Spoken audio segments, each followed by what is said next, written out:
Assalamualaikum warahmatullahi wabarakatuh. Waalaikumsalam wabarakatuh. Gak lame ya salam bapak. Orang tua murid lame nang kaki buat salam juga. Coba bersemangat. Assalamualaikum warahmatullahi wabarakatuh.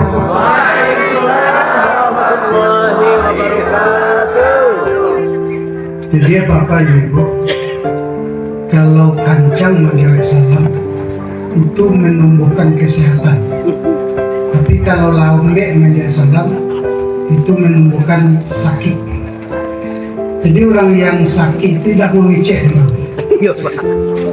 Jadi tandoa sehat diulang lihat. Assalamualaikum warahmatullahi wabarakatuh. Waalaikumsalam warahmatullahi wabarakatuh. Alhamdulillah allazi anzala sakinata fi qulubil mu'minin. Asyhadu an la ilaha illallah wahdahu la syarika lah dzul jalali wal ikram. Wa asyhadu anna Muhammadan abduhu wa rasuluh. Allahumma salli wa sallim wa barik ala sayyidina Muhammad wa ala alihi wa sahbihi ajmain. Yang kita hormati dan kita muliakan bersama, beliau Bapak Bupati Solo, Buya Haji Chandra SHI. Saya lebih familiar menyebut beliau Buya, sama dengan Buya Mahyaldi. Kenapa? Karena beliau tamat pesantren, yaitu MTI Paninggahan. Setelah itu tamat MTI Paninggahan, masuk UIN Imam Bonjol Padang, Fakultas Syariah. Jadi beliau kok basobo diapa jibo Buya Wabuk. Buya Wabuk. Yang kita hormati Pak Camat, sahabat kita Pak Haris, yang pagi-pagi beliau sudah menunggu kami. Pak Haji Bustami kasih PT Potret, Buya Haji Al-Maturidi, sahabat Tengku Yulidur Rahman. Pak Kawana sudah NU, pimpinan pondoknya NU, lah jalan NU di Talang lah. Jalan Pak. Ya, kita hormati Pak Zaki sebagai orang tua, sebagai pengurus NU, Pak Dasrianto, Buya Mansur Wahid, Kasih Pemat, Bu Dr. Lizi Firma Srianti, Pak Yus Temilo, Pak Wali Nagari, Pak Jorong, Angku-angku Nini Mama, Alim Ulama, Bundo Kandong, orang tua, santriwan dan santriwati, hadirin yang berbahagia. Pada kesempatan ini saya ingin menyampaikan kepada Bapak dan Ibu, di Kementerian Agama itu mulai dari awal sampai sekarang itu tidak pernah menukar moto. Tahun 1946 tanggal 3 Januari itu para pendiri Kementerian Agama itu menetapkan moto itu adalah ikhlas beramal. Jadi apa yang dikatakan oleh Tengku tadi, kita tidak akan bertanya apa yang bisa diberikan pondok kepada kita, tapi tanya apa yang bisa kita berikan kepada pondok. Jadi wajar Tengku mengatakan tadi, jangan tanya apa yang bisa Tengku ambil dari pondok, tapi bertanyalah apa yang bisa kita sumbangkan kepada pondok, kepada masyarakat. Jadi kalau ada tadi anak yatim, fakir miskin, fisabilillah, itu sudah tepat, karena itu motonya Kementerian Agama dan motonya pondok pesantren. Yang kedua Bapak Bu, tagline pondok itu adalah lebih baik pondok lebih baik. Tapi sekarang atau bukan? Lebih baik pondok lebih baik. Kenapa pondok itu lebih baik? Karena di dalam pondok itu perpaduan dua kurikulum. Yang pertama kurikulum fikir, yang kedua kurikulum zikir. Yang kurikulum fikir itu ada dua lembaga besar yang kita ikuti. Yang pertama adalah Dinas Pendidikan, yang kedua adalah kurikulum Kementerian Agama, dan satu kurikulum yang diracik, yang dirancang oleh pondok pesantren sendiri, yaitu belajar kitab. Kalau kita lihat tadi penampilan kitab sangat luar biasa. Saya tidak dapat lagi syair harfiah itu karena sudah lama kan. Saya tanya sama Pak Abu, dari lain masih tak ada aja gaji pondok Pak Abu. Iyalah bersama-sama. Jadi oleh karena itu Bapak dan Ibu, di pondok itu menggembleng santri itu ada 3. Yang pertama, dipastikan akidahnya kuat, dipastikan tauhidnya kokoh, dipastikan imannya itu adalah tangguh. Jadi orang yang keluar dari pondok pesantren, dia punya fondasi yang kuat yaitu iman, punya fondasi yang kuat yaitu tauhid, punya fondasi yang kuat yaitu akidah. Dimanapun dia berada, akidahnya seperti karang di tengah lautan. Walaupun ombak kiri dan kanan menghantamnya, namun dia akan berkata, La ilaha illallah Muhammadar Rasulullah, dan menjaga kitab perjuangan pondok pesantren yang dikumandangkan lagunya tadi. Yang kedua, di pondok pesantren itu menjadikan santrinya menjadi ilmuwan, menjadi orang yang mempunyai keilmuan yang luar biasa. Bahkan Pak Wagub, sekarang kami di Kementerian Agama itu, tagline kita itu menantang. Apa menantangnya? Pondok pesantren maju, bermutu mendunia. Kami sudah menganggap 50% kemajuan itu sudah dimiliki oleh pondok pesantren, sudah dimiliki oleh madrasah, sudah dimiliki oleh pondok-pondok Al-Quran.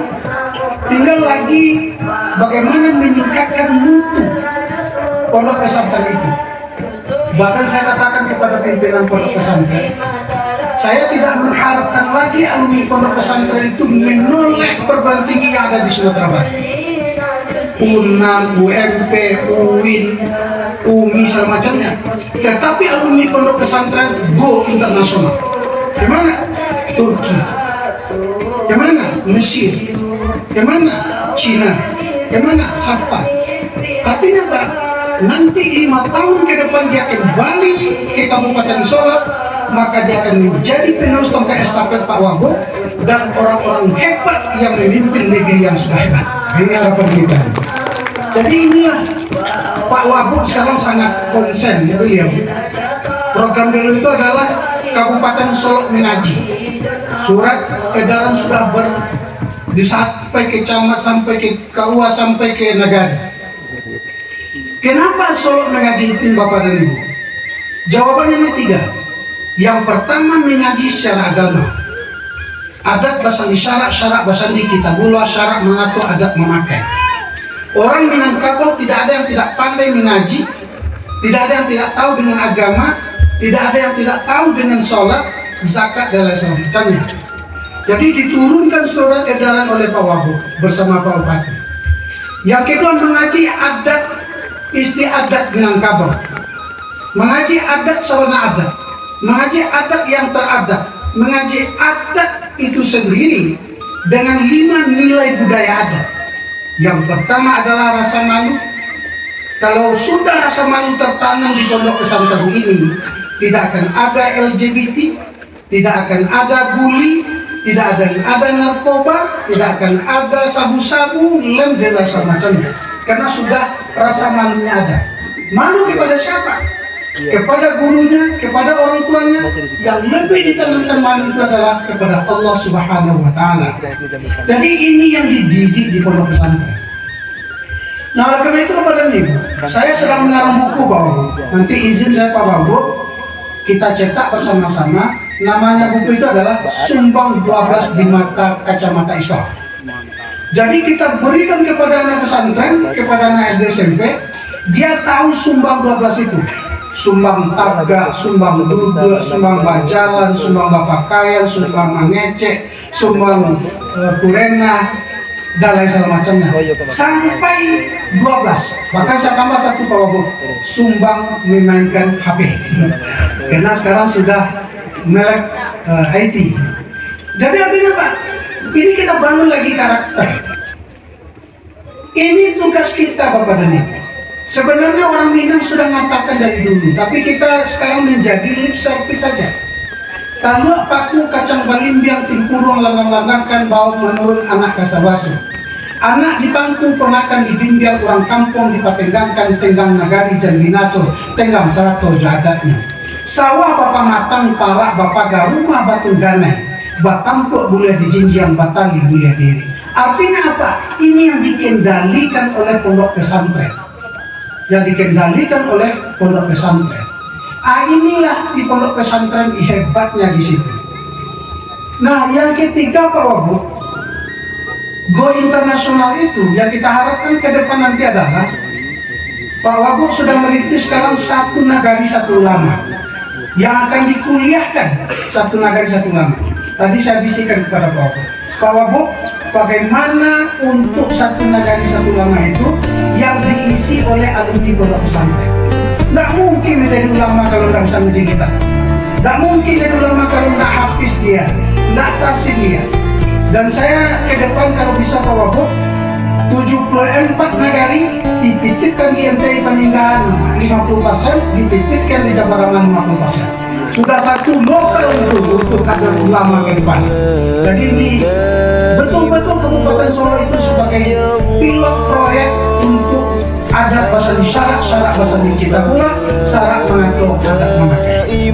Nah, setelah itu di pondok pesantren ini diajarkan kesenian. Dia hebat ilmunya, hebat imannya, tapi jiwanya tidak boleh gersang. Harus happy di pondok. Kalau saya lihat tadi nyanyiannya, ceramahnya, penampilannya luar biasa.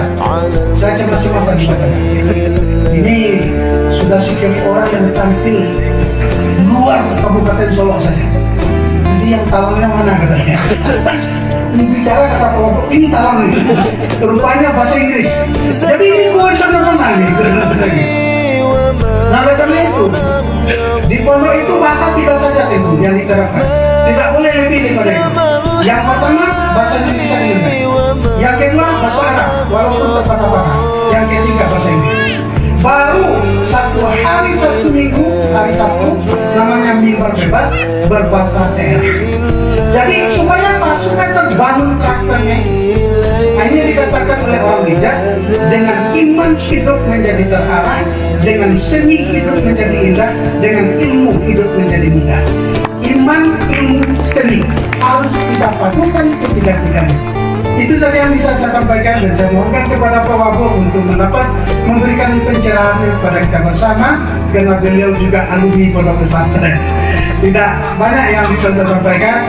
Harapan kita daripada beliau bagaimana ke depan pondok pesantren yang ada di Kabupaten Solo, terutama Jabarama, Paninggahan, bagian selatan hidup secara baik dan bisa diakui dunia. Terima kasih. Assalamualaikum warahmatullahi wabarakatuh.